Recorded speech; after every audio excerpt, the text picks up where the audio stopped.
hope. And we're leaving that interview a little early. Ashraf Ghani, the former Afghan president, talking to the people of his country, indeed the broader region, indeed the world, all the countries that had a strategic interest in his country via his Facebook Live page. Let's listen in to what he's saying. And that was the main purpose of the goal. It was, developments took place very fast.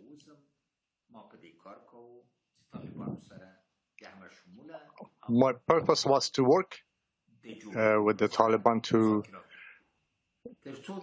reach a conclusion for a comprehensive government through negotiations to pave the way for such a transition. Their compatriots, I would like to speak to you about the recent developments.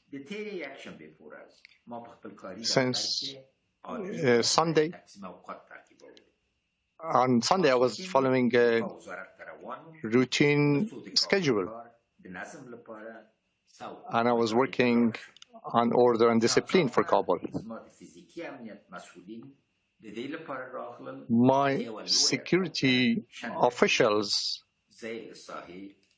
advised me to get away from those circumstances, basically to be away from the circumstances, to keep a distance.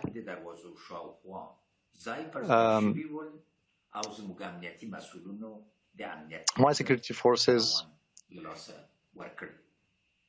took everything in their hands, under control. First, if I had stayed, I would have been witnessing bloodshed in Kabul. There's a poor quality of sound. Unfortunately, the voice is breaking up. My mission was going to be that for power-seeking, Kabul should not be turned into another Yemen or Syria. Minutes after I was forced to leave Kabul,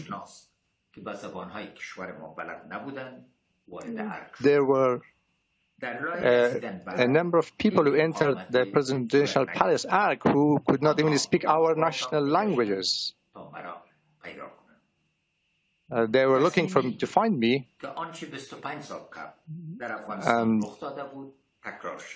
What had happened 25 years ago in Afghanistan was going to take place again. And that was something that needed to be avoided, a shameful development like that. But for Afghanistan, dignity of Afghanistan was important for me, and that was going to be ensured. So I had to leave Afghanistan in order to prevent bloodshed, in order to make sure that a huge disaster is prevented.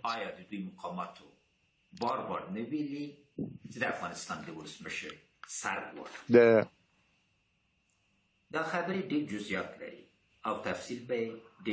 are many details that, of course, need to be provided.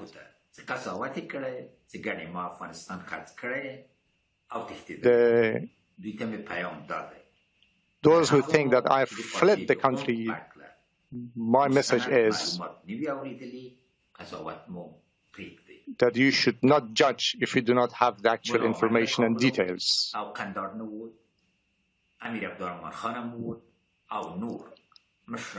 Amir Abdurrahman Khan and other leaders also had to leave and go to Kandahar or other places. There's going to be another stage, another episode.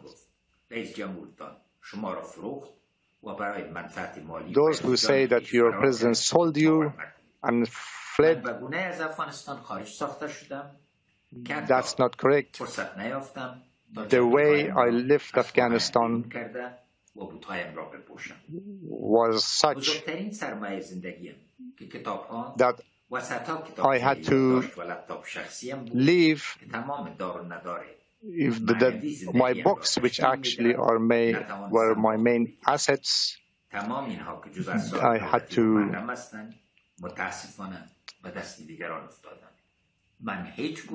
there were some documents, confidential documents, that actually, unfortunately, were left there, and they're now in the hands of others, and I did not take anything with me. Just with one shalwar and kameez and one waistcoat, I had to leave the country. In these days, the political assassination, personality assassination of my personality has been going on, saying that I have taken money with me. They're completely baseless and lies. And you can actually find out from the customs officials, from other authorities, that they were baseless in order to avoid disorder and bloodshed that had to be done. The current negotiations that had been embarked upon by Dr. Abdullah, I support them until the process is completed. I thank security and defense forces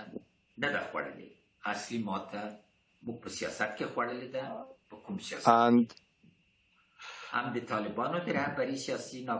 when it comes to the political leadership of the Taliban, it was a failure on their part and a failure on our part that the negotiations did not lead to anything. The peace process should lead to the end of war. The Trump administration had actually anticipated that the peace negotiations amongst the Afghans should be Afghan-led. I'm proud of what has been done. One last message. Currently, I'm in the UAE so that disasters are avoided. I'm in consultation with others until I return and so that I could continue my efforts for justice for the Afghans and to achieve the achievements, the real Islamic and national achievements of the people of Afghanistan, so that we could fight for them together. Thank you very much for all the messages and sympathies that you have sent. Thank you very much. Long live Afghanistan. Apologies for the back. Short and a sweet address there via his Facebook Live page from Ashraf Ghani, the former now president of Afghanistan. Let's just take you through what he had to say. He was talking for what, maybe 10 minutes, I guess, just a little over 10 minutes.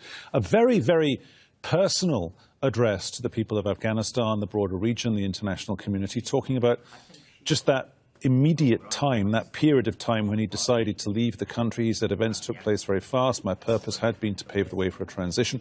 As of since Sunday, working on order for Kabul, his security people advised him to get away. If he'd stayed, he would have witnessed bloodshed in Kabul. The people of Kabul have witnessed bloodshed because there has been bloodshed in Kabul, the city, of course. He didn't say that, that's me saying that, and in the province of Kabul as well.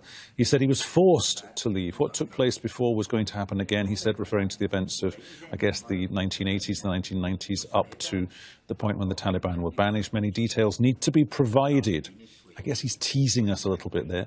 He said he had to leave his main assets and confidential documents. He described the process going on around him now as personality assassination. He said it's baseless. He said he thanked the defense forces. Political leadership of the Taliban and the political leadership of Afghanistan failed the people of Afghanistan. Listening to all of that for us, as ever, was our diplomatic editor, James Bays. James, no message to the people of Afghanistan, no reading or no kind of descriptive language, as if he seems to understand or not the enormity of what's happening. Just his justification for why he left and why he fled Afghanistan. He actually said there, I didn't flee Afghanistan, but everyone is aware that's exactly what happened. Also trying to justify how he left, because remember, there have been numerous allegations that he left with suitcases full of cash. In fact, the Afghan embassy in Tajikistan, as they were taking down his picture in the embassy, were demanding Interpol arrest him. There have been demands also. The Russian special advisor on Afghanistan has said recently, Ambassador Karbalov, that perhaps the Afghan people should put Ashraf Ghani on trial. And I think he's trying to defend himself. He said certainly that he only went because he was forced by his security officials, and then he claimed that as soon as he'd left, people actually came to the presidential palace looking for him. There's nothing that we can find, I think, at this stage to support that claim. Certainly we understand that he left with two close officials, with Hamdullah Mohib, who was his national security advisor, and Fazl Faisali, who was the director of administrative affairs in the presidential palace.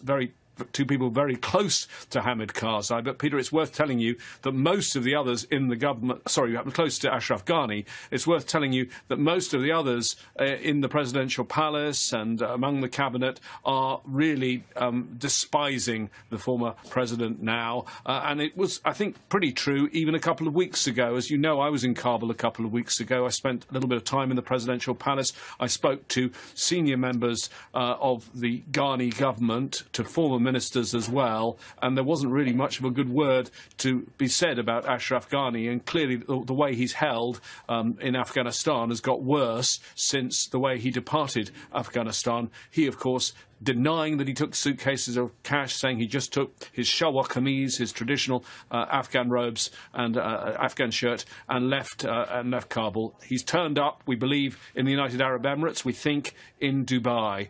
Will we hear anything more from Ashraf Ghani? I think it seems very unlikely, despite he says there'll be another episode, that he's going to play any important role in the future of Afghanistan now. Is he also slightly misinterpreting the events that took place over the past, particularly the last week, James, maybe the last 2 weeks, when he said what happened should have led to an end to the war? Because whilst, yes, it was being labelled, particularly where you are by some of the American networks, as being a war, another war in Afghanistan, there were large areas where it was actually more of a drive-by shooting on the part of the Taliban, because the Afghan security apparatus was turning tail and running. It was taking off its uniforms, or it was even being kind of subscripted, if you will, or subscribed into being part of the Taliban.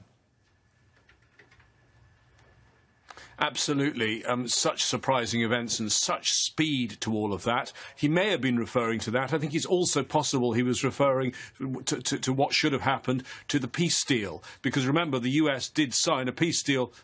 Did sign a peace deal with the Taliban, and there was supposed to be a negotiated settlement between the government of Afghanistan and the Taliban, and of course it didn't end like that. It ended in a military way, with the Taliban taking control of the situation on the ground in Kabul. He's certainly not the president now, and even his vice president, who's still in Afghanistan, he says he is now the caretaker president of Afghanistan. And it's interesting that Amrullah Saleh, the vice president, is in Panjshir. That's a small province of Afghanistan, just a little finger of territory, but it's the one little bit of Afghanistan that hasn't at this stage been properly controlled by the Taliban. Amrullah Saleh, who I don't think was in a sort of tactical coalition with Ashraf Ghani, but I don't think would be described as one of his close allies, says he's going to continue fighting against the Taliban. For now, though, pretty clear who is in pretty much total control of most of the country, and that is the Taliban.